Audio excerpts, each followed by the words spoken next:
그래서 사도행전 말씀을 보고 있습니다. 사도 바울의 행적을 함께 나누었는데요. 마게도냐로 와서 빌립보, 데살로니가 그리고 베레아를 거쳐서 이제 아덴이라는 도시로 왔습니다. 여러분, 이 아덴은 여러분들이 잘 아는 아테네입니다.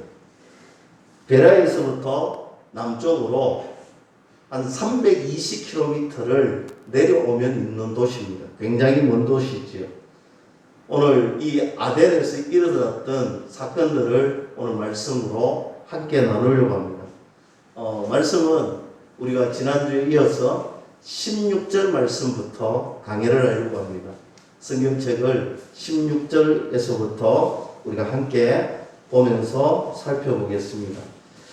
바울이 아덴은 혼자 왔다고 했지요. 혼자 와서 일행들을 기다리면서 모처럼 휴가 아닌 휴가를 맞았어요. 오늘 이 아덴이라는 곳에서 이 아덴이라는 도시는요, 굉장히 아름다운 도시입니다. 미와 예술과 철학이 탁월했던 도시.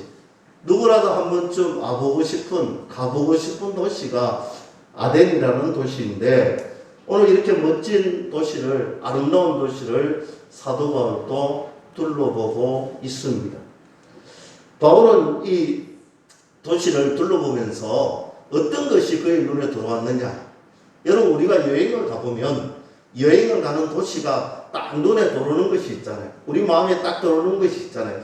어떤 곳에 가보면 웅장한 도시의 건물들이 들어오고, 어떤 곳에 가보면 오래된 그런 건물들이 들어오고, 어떤 곳에 가보면 이 박물관이라든지 고대 미술이라든지, 또 어떤 곳에 가보면 오페라라든지 음악이라든지 이런 것들이 들어오는데, 이 아덴이라는 것은 이 모든 것의 집합체였어요. 철학이 뛰어났고 외관이 아름다웠고 정말 모든 부분이 아름다웠는데, 사람들은 그것을 보려고 아덴이라는 도시에 많이 갔습니다. 그리고 그것들을 보면서 감탄을 했는데, 그런데 바울은 그것 보지 않았대요. 바울은 그것 보지 않고 무엇을 보았느냐? 그곳에 우상이 가득한 것을 보게 되었다. 성경 그렇게 이야기합니다. 사실 이 아덴 중앙에 아크로폴리스라고 하는 언덕 위에 파르테논 신전이 있는데, 이 파르테논 신전만 있는 것이 아니라 이 신전 주변에 각종 우상의 신전들이 얼마나 많은지 모릅니다. 그래서 이 아덴을 아름다운 도시라고도 일컫지만 우상의 도시라고도 이야기를 합니다. 바울은 그 아름다운 것이 눈에 들어온 것이 아니라 그 도시 전체를 뒤엎고 있고 도시 전체에 만연해 있는 우상의 신전을 보면서 어떻게 생각했느냐? 16절 말씀에 마음이 격분했다. 여러분, 마음이 격분했다라고 말씀하고 있습니다. 격분했다는 말에 헬라어는 파락시노인데, 이 헬라어는 의학적 용어예요. 어떤 의학적 용어냐면, 언제 사용되느냐면 사람들이 절도하거나 사람들이 간질 증상이 나타날 때 그때 사용되는 의학적 용어입니다. 그래서 우상이 가득한 것을 보고 사도 바울이 발작할 만큼 붕괴했다는 거예요. 우상의 도시로 가득 차 있는 그것을 보면서 그 마음속에 붕괴했는데, 얼마나 붕괴했느냐? 발작을 일으킬 만큼 마음이 힘들고 아팠다라는 것입니다. 이 파락시노는 성경 어디에 나오느냐 살펴보니, 이 구약 성경은 우리가 알다시피 히브리어로 되어 있고 신약 성경은 헬라어로 되어 있는데, 이 우리가 잘 아는 70인역 셉투아진트라고 하는 이 70인역의 히브리어를 헬라어로 번역해 놓았는데, 유대인들이 이 번역해 놓은 것, 오늘 유대인들만 볼 수가 있었던 히브리어를 번역해서 보여주었는데, 번역된 구약 성경 헬라어를 보면 언제 이 파락시노가 쓰여졌느냐? 시내산에서. 여러분, 시내산에서 이스라엘 백성들이 금송아지를 만들고 그 금송아지를 섬길 때 여러분 바로 그때 하나님께서 격분하셨다. 그때 사용되는 또 한 번 사용된 적이 있는데 북이스라엘이 사마리아에 금송아지를 만들고 섬겼을 때 하나님이 격분했다는 거예요. 오늘 사도 바울이 이 아덴의 우상의 신전, 우상의 도시를 보면서 어떤 마음으로 격분했느냐? 성경은 분명하게 얘기합니다. 하나님이 격분했던 그 마음으로 오늘 사도 바울은 지금 이 우상의 도시를 보고 있다. 마음이 격분했다. 그러면서 그 다음 구절을 보니 해당에 들어가서 유대인들과 경건한 자들과 이방인에서 유대교로 입문하거나 개종한 사람들에게 논쟁을 하고 또 장터에 가서 우리가 아는 아고라는 도시의 중심지 사람들이 많이 모이는 곳에 가서 변론합니다. 이 변론한다라는 말은 미완료 과거 중간 형태인데 계속해서 논쟁하고 또 논쟁하고 계속해서 변론하고 있다라고 기록하고 있는 것입니다. 그런데 그렇게 변론하고 또 변론하고 변론했는데 그곳에 누가 있었느냐? 18절 말씀을 보니 에피쿠로스와 스토아 학파 사람들이 있었다. 여러분, 에피쿠로스와 스토아 철학은 당시에 아주 유명하고 대표되는 철학 학파였습니다. 그 사상이 뭐냐면 이 두 학파는 똑같은 문제를 두고 질문하고 있습니다. 그 똑같은 질문이 뭐냐면 사람이 어떻게 해서 행복한 길에 들어갈 수 있느냐? 어떻게 하면 사람이 행복한 곳에 도달할 수 있느냐? 여러분, 답도 똑같이 냅니다. 사람이 마음에 평정심을 가지면 행복해진다. 두 학파가 똑같은 질문을 하고 똑같은 결론을 냈는데 그런데 그 과정은 정반대였습니다. 스토아파 사람들은 이 행복에 도달하는 방법이 어땠느냐? 욕망을 억제하면서 행복에 도달할 수 있다. 그래서 금욕하고 절제하면서 살았습니다. 스토아파 사람들은 반대입니다. 아니 에피쿠로스 학파 사람들은 반대입니다. 욕망을 채우면 행복하다. 여러분 근데 욕망을 채운다는 것이 육체적인 욕망의 이야기가 아닙니다. 지적인 욕망. 지적인 욕망을 채우면 가능하다. 그래서 이 두 학파 사람들은 이렇게 서로가 인간이 행복해지고 인간이 행복한 길로 가는 것을 이야기하면서 똑같은 결론을 내고 그 과정은 달랐습니다. 그들이 믿는 신간도 완전히 달랐습니다. 스토아파는 범신론, 즉 모든 만물 속에 신이 있다. 모든 만물 속에 신이 있다. 에피쿠로스파는 신은 인정하지만 인간의 삶에 전혀 영향을 끼치지 않는다. 무신론에 가깝죠. 한 것은 범신론이고 한 것은 무신론에 가깝습니다. 그런데 이런 사상이 당시 사람들에게 매력적으로 다가왔던 것 같아요. 그들이 행복의 이야기를 하고 그들의 삶의 이야기를 하니 여기에 매료되었던 그들, 우리 마음을 잘 다스리고 우리 마음을 잘 다스릴 뿐만 아니라 절제하고 명상하고 그렇게 하면 행복하게 살 수 있다는 것입니다. 아니면 자연의 순리대로 살아가면 행복할 수가 있다는 것입니다. 그러니 너무 신에 신경 쓰지 말라는, 너무 다른 것에 신경 쓰지 말라는, 그냥 물 흐르듯이 살면 된다라는 것입니다. 그래서 이 두 학파의 사상이 있었는데 이 두 학파의 사람들과 바울이 논쟁을 하는데 오늘 바울에게 그들이 조소를 합니다. 18절에 나옵니다. 18절 중반부에 보면 어떤 사람이 바울을 향하여서 말쟁이라고 합니다. 이 용어의 뜻은 씨앗을 줍는다. 새들이 날아다니면서 씨앗을 줍는다. 또는 장터에서 사람들이 음식 씻거기를 이렇게 저렇게 줍는다. 그런 표현을 말쟁이라고 표현을 하였습니다.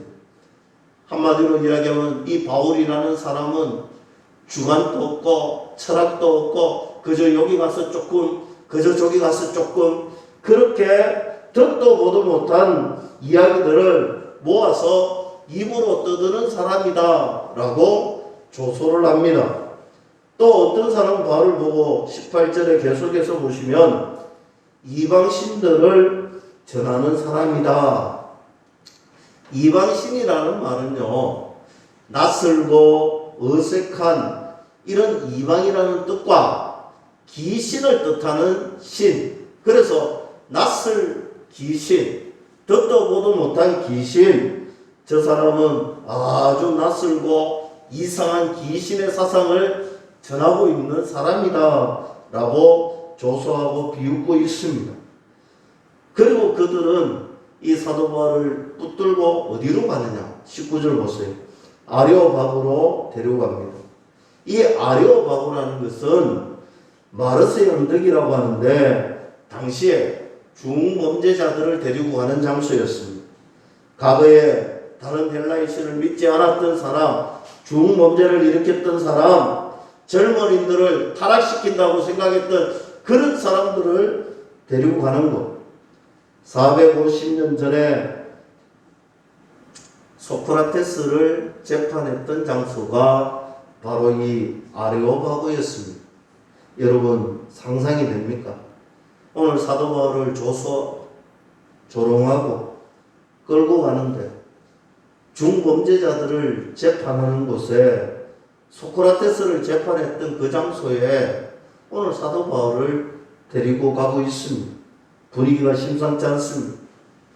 그런 분위기 속에 사도 바울은 이 아덴에서 명령서를 합니다. 22절부터 나옵니다. 바울은 그들 앞에 서서 이렇게 이야기합니다. 아덴 사람들아, 너희를 보니 범사에 종교심이 많도다. 너희들 정말 종교심이 많구나. 그러면서 그 근거로 23절을 말하고 있습니다. 내가 두루 다니며 너희가 위하는 것들을 보다가 알지 못하는 신에게로 새긴 단도 보았으니, 아니 내가 이곳저곳 돌아다녀 보니 이름도 알지 못하는 신이라는 제단이 있더라는 거예요. 여러분 지금도 아테네에 가면 그 제단이 있습니다. 알지 못하는 신의 제단. 옛날에 아테네는 전염병으로 사람들이 많이 고통을 당했습니다. 이 전염병이 해결이 되니 아덴 사람들은 신에게 감사의 제사를 지내면서 혹여라도 우리가 알지 못하는 신의 도움을 받았을 수도 있으니 그 알지 못하는 이름도 모르는 신에게 단을 쌓고 제사를 지냈다라는 거예요. 이것이 알지 못하는 신의 제단입니다.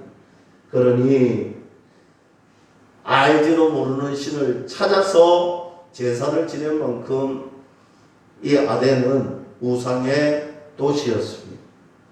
지금 바울은 이 아레오바고에서 당당하게 핵폭탄 같은 메시지를 던지고 있습니다. 24절, 25절 말씀입니다. 우주와 그 가운데 있는 만물을 지으신 하나님께서는 천지의 주제이시니 손으로 지은 전에 계시지 아니하시고 또 무엇이 부족한 것처럼 사람의 손으로 섬김을 받으신 것이 아니니 이는 만민에게 생명과 호흡과 만물을 친히 주시는 이심이라. 할렐루야. 바울은 이렇게 말합니다. 여러분들이 이곳에 있는 수많은 신들은 다 가짜입니다. 이곳에 있는 수많은 신들은 다 가짜입니다. 내가 섬기는 하나님이 참신이다. 그 하나님이 모든 만물의 주제가 되죠. 그분이 모든 것을 창조하신 분입니다. 사랑하는 성도 여러분, 지금 우리가 믿고 있는 창조주 하나님, 만물의 주인이신 주님, 우리도 믿고 있는 이 하나님, 아멘이시기를 주님의 이름으로 간절히 축원합니다. 오늘 이 선포는 핵폭탄 같은 선포였습니다. 많은 사람들이 세상이 우연히 진화되었다, 우연히 만들어졌다, 과학적 근거를 대면서 빅뱅의 이론을 이야기하는데, 여러분, 빅뱅의 이론은요, 이론의 값어치가 뭐냐? 제로에 가깝습니다. 빅뱅의 이론을 들면서 하는데, 이론은 이론일 뿐이라는 거예요. 여러분, 1이 어디에 붙어 있냐면요, 0.0이 몇 개 붙느냐? 여러분, 57개가 붙고 난 다음에 1이 붙어요. 얼마나 가능성이 없는 이야기입니다. 그런데 우리는 그런 진화론, 빅뱅의 이론을 우리가 믿는 거예요. 좀 재밌게 표현하자면, 여러분 비행기를 타고 가다가 저 문맹이 없는 곳에 이런 제가 차고 있는 이런 시계가 그 비행기에서 떨어졌다고 상상을 해봅시다. 사람들이 이 비행기에서 떨어진 시계를 탁 보고 나서 이 시계를 그 사람들이 분해를 하는 거예요.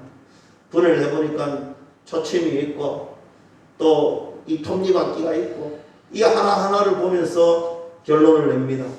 풍화작용으로 말미암아서 철분을 모아서 철분은 초심을 만들고 풍화작용이 되어서 톱니바퀴가 만들어졌어. 또 우연히도 이 톱니바퀴가 톱니바퀴끼리 맞고 그 위에 초침이 서서 이렇게 움직이더라. 여러분, 이런 이야기를 들으면 우리는 두 가지의 반응이 나타나죠. 하나는 바보다, 전혀 그럴 수가 없다라는 것입니다. 여러분, 바보가 아니면 그저 웃을 수밖에 없는 거예요. 허탈한 거예요.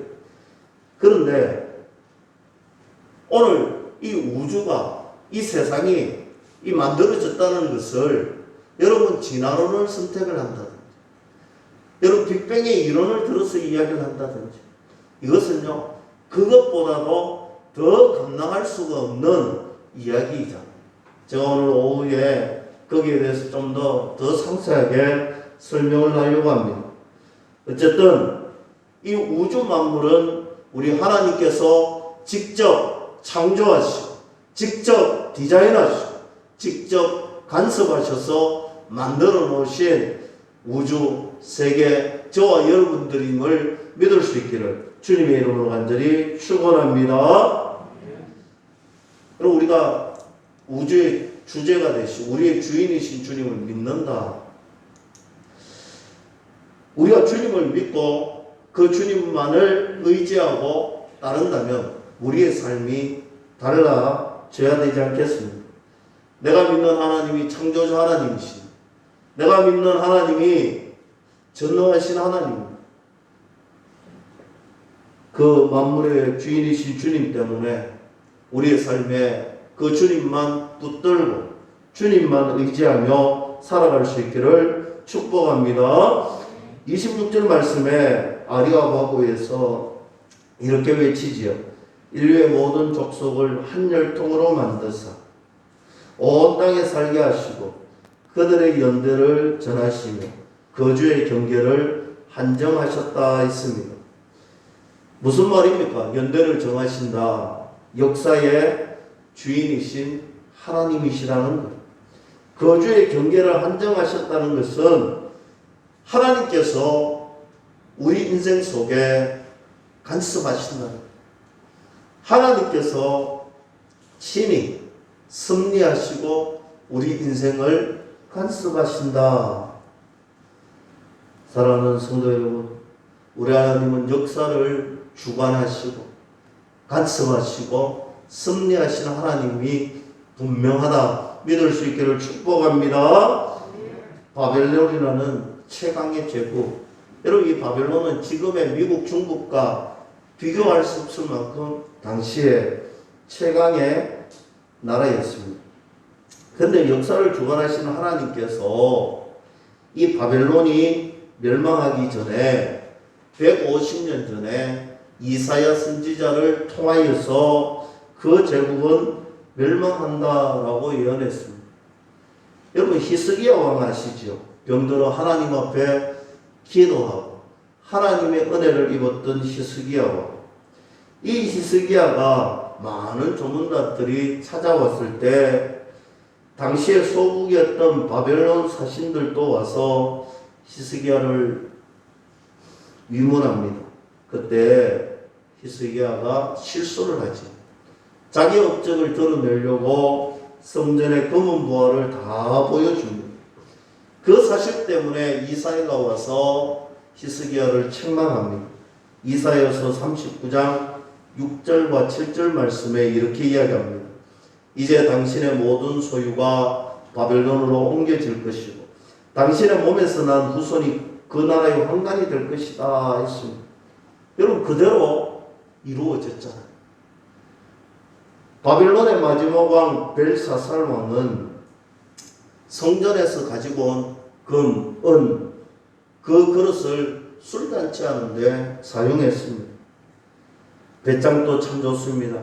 하나님의 성전에서 가지고 온 그 금은 그릇을 가지고 술잔치를 하는데 사용했다. 자기네들 신하들, 후궁들을 앉혀놓고 그것으로 술잔치를 벌이는 거예요. 금과 은과 새와 구리를 가지고 나무와 돌로 만든 우상에게 경배를 하게 합니다. 여러분, 바로 그때 그 잔치하는 장소, 오늘 그 장소의 벽에 손이 하나 딱 나타나는 거예요. 손이 하나 딱 나타나는 거예요. 벽에 손이 하나 딱 나타나서 글을 적기 시작하는데 알고 보니 그 글은 당신은 하나님께서 저울질해 보니 모자랐어. 당신의 나라는 끝이 납니다. 라는 뜻이었습니다. 놀랍게도 그날에 페르시아의 고레스가 무혈입성으로 바벨론 성을 함락시키고 벨사살 왕은 그날 저녁에 죽게 됩니다. 여러분, 사실 이 바벨론 성 쉽게 함락될 수 있는 그런 성이 아니었어요. 아주 단단한 이중 성경으로 되어 있고 오늘 유브라데스 강이 흘러가기 때문에 천혜의 요새, 그래서 쉽게 함락될 수 없는 그런 성이었는데 고고학자들이 연구해 보니 이 고레스가 이 성 안에 있는 유브라데스 강의 물줄기를 바꿔버린 거예요. 그래서 성 안에 있는 얕은 수면으로 침입해 무혈 입성해서 그 성을 점령했다라는 것입니다. 그런데 여러분, 놀라운 것은 바로 이것입니다. 제가 이 말씀을 드리고 싶은 거예요. 150년 전에 하나님은 이사야를 통하여서 그것까지도 말씀했다는 거예요. 이사야 44장 27절 28절 말씀에 기품에 대하여는 이르기를 마르라, 내가 내 강물들을 마르게 하리라 하며 고레스에 대하여는 이르기를 내 목자라, 그가 나의 모든 기쁨을 성취하리라 하며 예루살렘에 대하여는 이르기를 중건되리라 하며 성전에 대하여는 내 기초가 놓여지리라 하는 자다 했습니다. 여러분, 오늘 그 성에 물이 함락될 것을 미리 예언하였습니다. 뿐만 아니라 오늘 고레스가 왕이 되고 그 첫 해에 고레스 칙령, 우리가 잘 아는 것처럼 오늘 모든 이스라엘 백성들을 고국 땅으로 다 돌려보내는 일이 일어납니다. 그리고 가지고 왔던 기명들을 다 원상 복구시킵니다. 여러분, 성전을 재건할 수 있도록 허락까지 해주었다는 사실입니다. 150년 전에 이사야를 통해서 하나님이 말씀했던 것들이 150년이 지난 이후에 모든 것이 이루어지는 거예요. 여러분, 역사를 주관하시고 세계를 이끄시는 분은 여호와 하나님 한 분밖에 없는 줄 믿을 수 있기를 주님의 이름으로 간절히 축원합니다. 여러분, 이 세계 역사가 그냥 흘러가는 것 같고, 이 세계 역사가 우리들이 다 몰라서 헷갈릴 수도 있고, 지금 우리가 걸어가는 이 길이 어떤 경로로 이루어지는지 잘 이해되지 않고 모르지만, 우리 가슴 속에 분명히 한 개 기억해야 될 것은, 우리 하나님께서 역사하시고, 우리가 모르지만 우리 하나님께서 인도하시고 주관하신다는 사실을 믿을 수 있기를 주님의 이름으로 간절히 축원합니다. 그리고 30절 하반절에 보면 사도 바울은 사람들에게 직선적으로 외칩니다. 회개하십시오. 회개하십시오. 돌아서십시오. 지금 이런 우상들을 섬길 때가 아니라는 거예요. 그러면서 31절에 이는 정하신 사람으로 하여금 천하를 공의의 심판하는 날을 작정하시고 이에 그를 죽은 자 가운데서 다시 살리신 것으로 모든 사람들에게 믿을 만한 증거를 주셨음이니라 하리라 했습니다. 당시에 한 번도 들어보지 못한 이야기를 사도 바울은 이야기합니다. 심판의 날이 있다라는 거예요. 그 누구도 이 아덴에서 상상하지 못했던 이야기를 합니다. 심판의 때가 온다는 것입니다. 그리고 나서 예수님의 죽으심과 예수님의 부활하심을 소개하고 있습니다. 무슨 말입니까? 예수님을 믿으라는 거예요. 예수님을 믿으라는 것입니다. 이 심판과 부활의 주님을 연결하고 있습니다.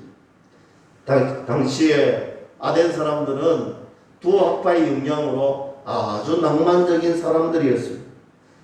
우리의 욕망과 우리의 죄는 금욕하거나 절제하거나 우리의 마음을 잘 다스리면 이 문제를 해결할 수 있다라고 착각하고 살아가는, 아주 낭만적으로 착각하고 살아가고 있습니다. 여러분, 그것은 착각입니다. 가능하지 않습니다. 이유는 한 가지입니다.